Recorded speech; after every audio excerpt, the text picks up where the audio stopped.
அசா ஏன் இவ்வளவு கோபப்படுற? நான் சொல்றது கொஞ்சம் பொறுமையா கேளு. இவனை வேலை விட்டு அனுப்பலாங்கிற முடிவோட தான் நான் ஆபீஸ்க்கே வந்தேன். ஆனா நந்தினி என்ன வேணாலும் சொல்லட்டும், எனக்கு அதை பத்தி கவலை கிடையாது. எனக்கு இவன் முதல்ல ஆபீஸ்ல இருக்க கூடாது. அனுப்ப போறீங்களா இல்லையா?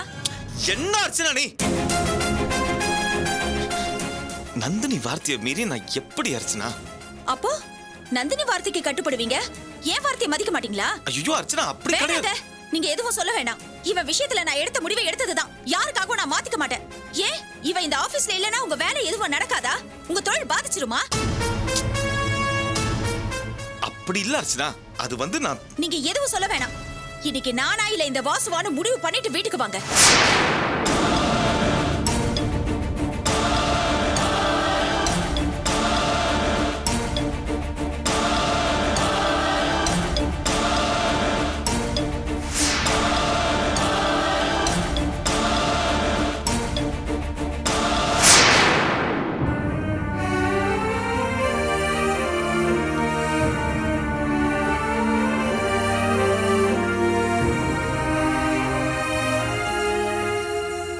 சார், மேடம் ஏன் என் மேல இவ்வளவு கோவமா இருக்காங்கன்னு எனக்கு நல்லா தெரியும்.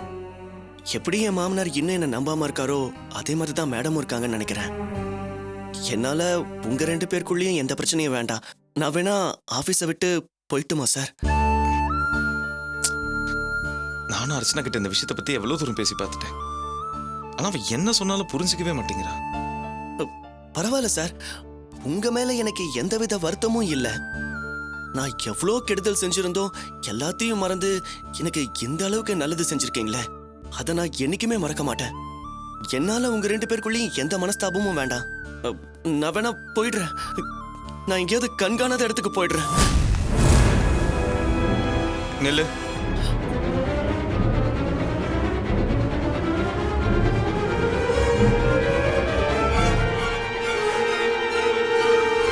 நீ வேற எங்கேயும் போக வேண்டாம். நானே உனக்கு வேற ஒரு இடத்துல வேலை வாங்கி தரேன். இதோட நல்ல சம்பளமும் வாங்கி தரேன். வேண்டாம் சார், மேடத்துக்கு இந்த விஷயம் தெரிஞ்சா அவங்க உங்க மேல கோவப்பட்டு சண்டை போடுவாங்க. என்னால உங்க 2 பேருக்கு நடுவுல எந்த பிரச்சனையும் வரக்கூடாது. நான் எங்கேயாவது போய் ஹோட்டல்ல எச்சல் எடுத்தாவது பொழைச்சுக்குவேன். எனக்கு ஏற்கனவே அந்த அனுபவம் இருக்கே. நான் நல்லா இருக்கணும்னு நினைக்கிறீங்கல்ல, அந்த அன்பு மட்டும் போதும்.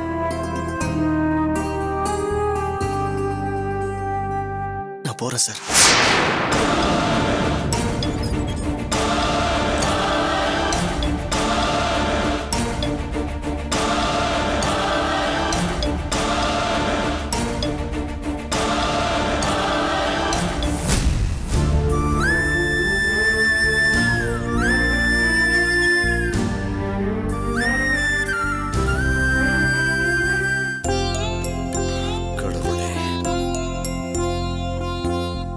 வாங்க ரங்கராஜன் சார், எப்படி இருக்கீங்க? உடம்பு சரியில்லைன்னு கேள்விப்பட்டேன். தேவை அப்படியா? உடம்பு குணமானதுக்கு தான் அர்ச்சனை பண்ண வந்தீங்களா? அதுக்காக இல்ல, என் பொண்ணு நந்தினியும் செல்வமும் சேர்ந்து அர்ச்சனா கார்ஸோட சிஸ்டர் கன்சர்ன் ஒன்று ஆரம்பிக்க போறாங்க.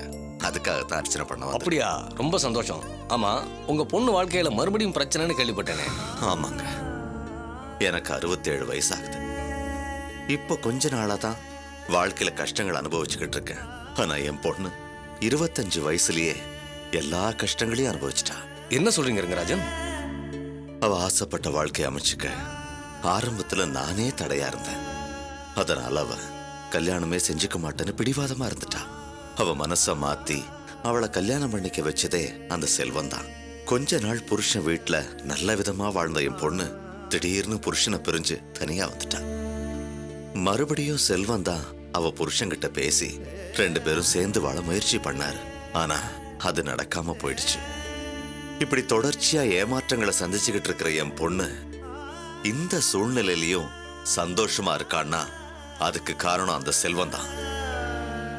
அதான் நந்தினி பேர்லயும் செல்வம் பேர்லயும் அர்ச்சனை பண்ணிட்டு போலான்னு வந்தேன். ரொம்ப சந்தோஷங்க, வரேங்க.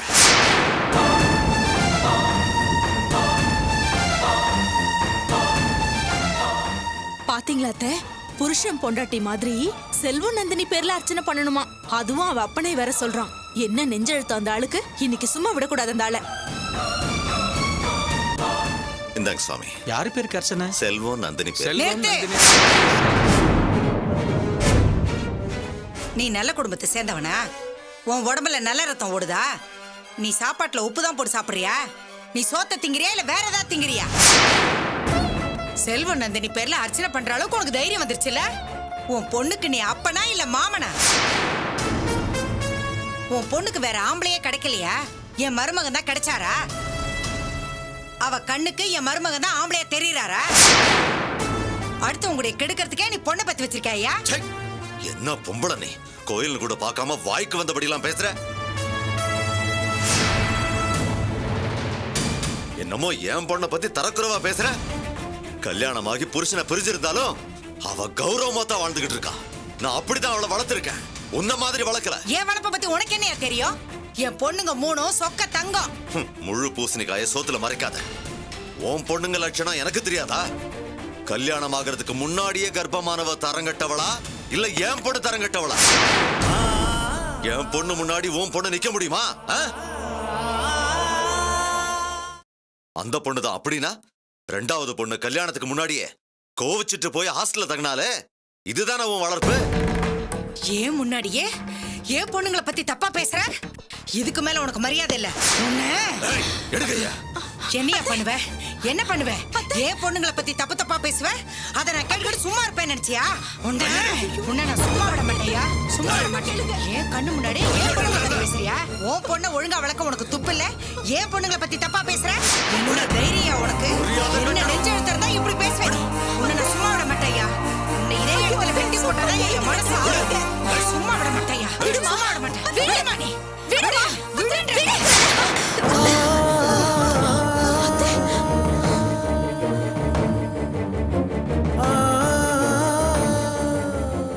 என்ன தைரியம் இருந்தா அவர் சட்டையை பிடிப்ப? ஆம்பளைன்னு கூட பார்க்காம கோயில இப்படி பஜாரி மாதிரி நடந்துக்கிறியே, நீ எல்லாம் ஒரு பொம்பளையா? அர்ச்சனா, என்ன பேசுற நீ? அத்தைய பத்தியும் உன் தங்கச்சிங்களை பத்தியும் அவர் என்ன பேசுறாருன்னு உனக்கு தெரியுமா? எனக்கு இவரை பத்தியும் தெரியும், இவங்கள பத்தியும் தெரியும். அவர் என்னதான் பேசியிருந்தாலும் அவர் சட்டையை பிடிக்கலாமா?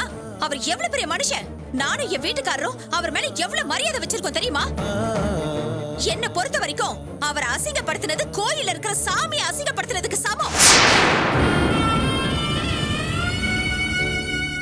பெத்தவளை விட கூட பிறந்த தங்கச்சிங்களை விட மத்தவங்க உனக்கு முக்கியமா போயிட்டாங்கல்ல? நான் தான் அப்பா அம்மா அண்ணன் தங்கச்சிங்க எந்த உறவும் வேணான்னு வெட்டி விட்டுட்டல. அப்புறம் எதுக்காக வந்து வந்து ஒட்டிக்க பாக்குறீங்க? நீ நல்லா இருக்கணும், உன் வாழ்க்கை நல்லபடியா இருக்கணும், உன் புருஷன் கூட நீ சந்தோஷமா வாழணுங்கிறதுக்காக தானே இத்தனை பாடு. அத புரிஞ்சுக்காம என் மனசு நோக்குற மாதிரி என்ன அவமானப்படுத்திட்டல. இப்ப சொல்றேன் கேட்டுக்க. இந்த ஆள் பொண்ணு என்னைக்காவது உன் புருஷனை கூட்டிட்டு ஓடதான் போறா. அன்னைக்கு நீ நடு ரோட்ல நின்னு அழத்தான் போற. அப்ப தெரியும் இந்த அம்மாவோட அருமை.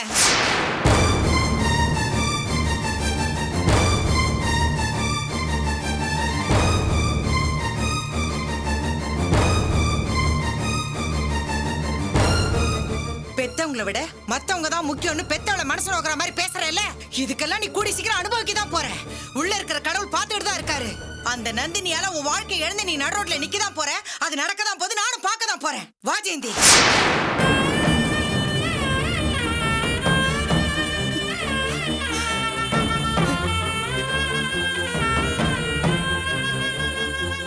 சார், அவங்கள பத்தி தான் உங்களுக்கு நல்லா தெரியுமே. நடந்த எதையும் மனசுல வச்சுக்காதீங்க. நீங்க நடந்த விஷயம் நந்தினிக்கு அவருக்கு தெரிய வேண்டாம். தெரிஞ்சா ரொம்ப வேதனைப்படுவாங்க. நீ சொல்றது சரிதாம்மா. நான் நந்தினி கிட்ட எதையுமே சொல்ல மாட்டேன். சரிங்க சார், வாங்க.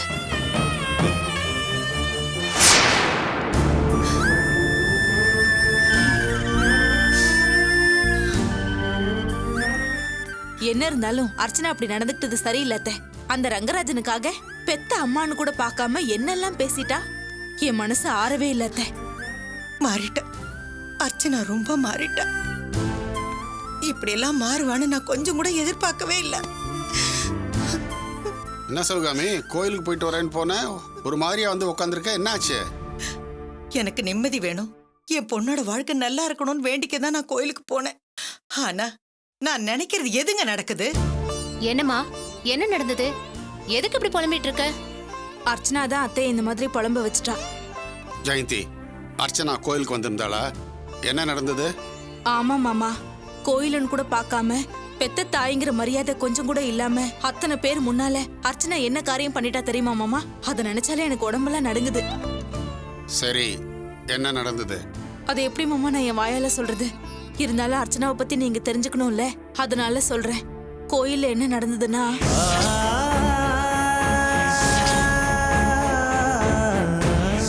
அந்த நந்தினியால உன் வாழ்க்கை இழந்து நீ நடு ரோட்ல நிக்கதான் போற. அது நடக்கதான் போது, நானும் பார்க்கதான் போறேன்.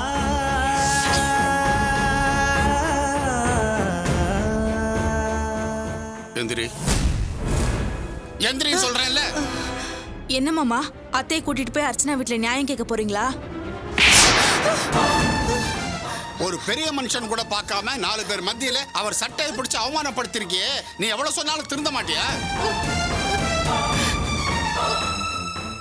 நீ பண்ண காரியத்தை தட்டி கட்ட அர்ச்சனாவை பெத்த பொண்ணுன்னு கூட பார்க்காம சாபம் கொடுத்துட்டு வந்திருக்கியே, நீ எல்லாம் என்ன தாய்? உனக்கு நான் படிச்சு சொல்லியிருக்கேன், நல்ல விதமாகவும் சொல்லியிருக்கேன், கோபப்பட்டு திட்டியும் சொல்லி பார்த்துட்டேன். அந்த நந்தினி விஷயத்துல தலையிடாதேன்னு அர்ச்சனாவும் உனக்கு படிச்சு சொல்லியிருக்கா. ஆனா நீ பிடிச்ச முயலுக்கு 3 கால்னு பிடிவாதமா மறுபடியும் அப்படியே செஞ்சுக்கிட்டு இருக்க. இந்த விஷயத்துல நான் உனக்கு எவ்வளவு தூரம் சொல்லி பார்த்துட்டேன், ஆனா நீ திருந்தவே இல்லை. அதனாலதான் இன்னைக்கு நான் என் பொறுமையை மீறி உன் மேல கை நீட்ட வேண்டியதா போச்சு. இந்த மாதிரி சூழ்நிலையை மறுபடியும் உருவாக்கிடாத, ஜாக்கிரதை. ஜெயந்தி, உனக்கும் சேர்த்து தான் சொல்றேன்.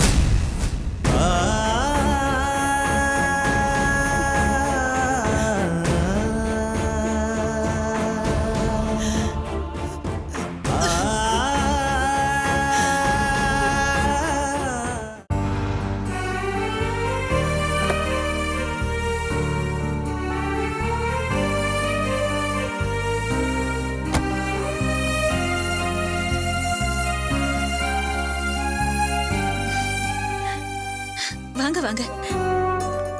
நான் நடந்த எல்லாத்தையும் கேள்விப்பட்டேன். வாசு ஆபீஸ்ல இருந்து அனுப்பிச்சிட்டீங்களாமே? ரங்கனுக்கு ஃபோன் பண்ணி நான் தெரிஞ்சுக்கிட்டேன். இப்பதாங்க எனக்கு நிம்மதியா இருக்கு. எனக்கு தெரியுங்க, உங்க மனசுல என்ன தடுமாற்றம் இருந்தாலும் எனக்குடா நீங்க என்ன வேணாலும் செய்வீங்க. எந்த சூழ்நிலையிலையும் என்னை விட்டு கொடுக்க மாட்டீங்க. பரவாயில்ல, நான் சொன்ன மாதிரி செஞ்சிட்டீங்க.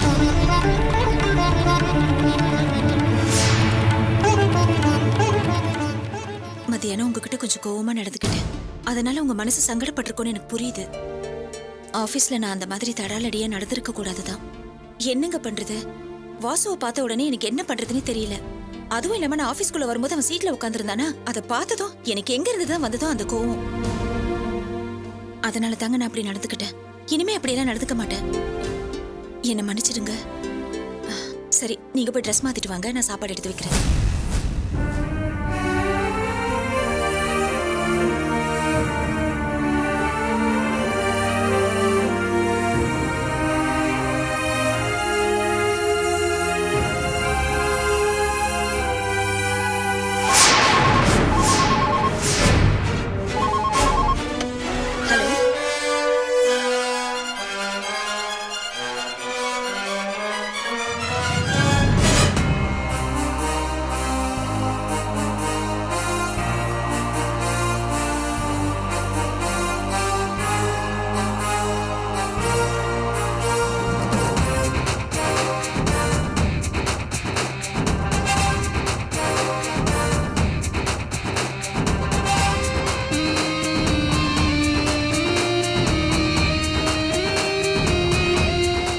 வச்சிடுறேன்.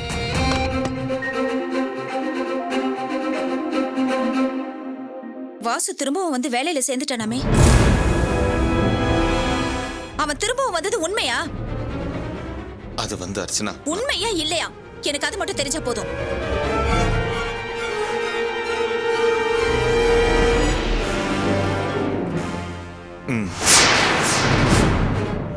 எப்படி வந்தா, எதுக்காக வந்தா, என்ன காரணத்துக்காக வந்தா? எல்லாத்துக்கும் காரணம் நந்தினி தான். நந்தினியா? ஆமா, நான் வாசுவை வேலையை விட்டு அமிச்சிட்டு என் ரூம்ல உட்காந்துருந்தேன். அப்போ நந்தினி வந்து, வா நந்தினி, பேங்க் வேலை முடிஞ்சிருச்சா? இந்தா. என்னது? பிரிச்சு பாரு.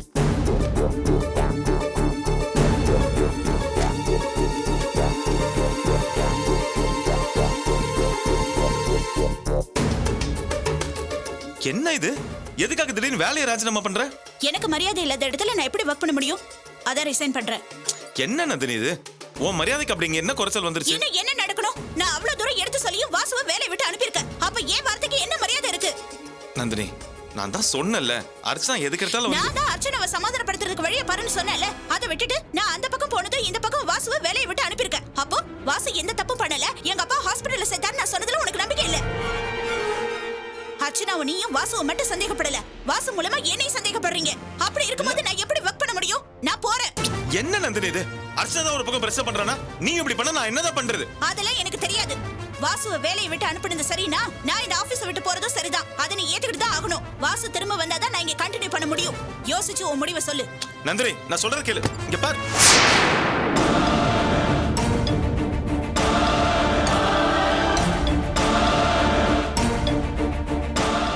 நந்தினி வேலையை விட்டு போறேன்னு சொல்லும்போது என்னால என்ன பண்ண முடியும்? இன்னைக்கு நம்ம இந்த அளவுக்கு வளர்ந்துருக்கோம்னா அது காரணம் நந்தினி தாங்கிறது உனக்கே நல்லா தெரியும்.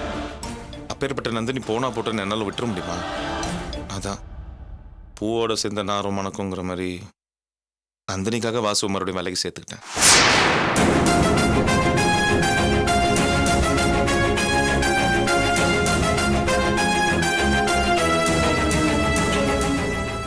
இதே நந்தினி உங்க அம்மா சொன்னாங்கிறதுக்காக ஊரை விட்டே கிளம்பி போனப்போ எப்படியோ கஷ்டப்பட்டு தேடி கண்டுபிடிச்சி உங்க அம்மா முன்னாடி கொண்டு வந்து நிறுத்தி எனக்கு உங்களோட நந்தினி தான் முக்கியம், நீ தானே உங்க அம்மா கூட சண்டை போட்டவ.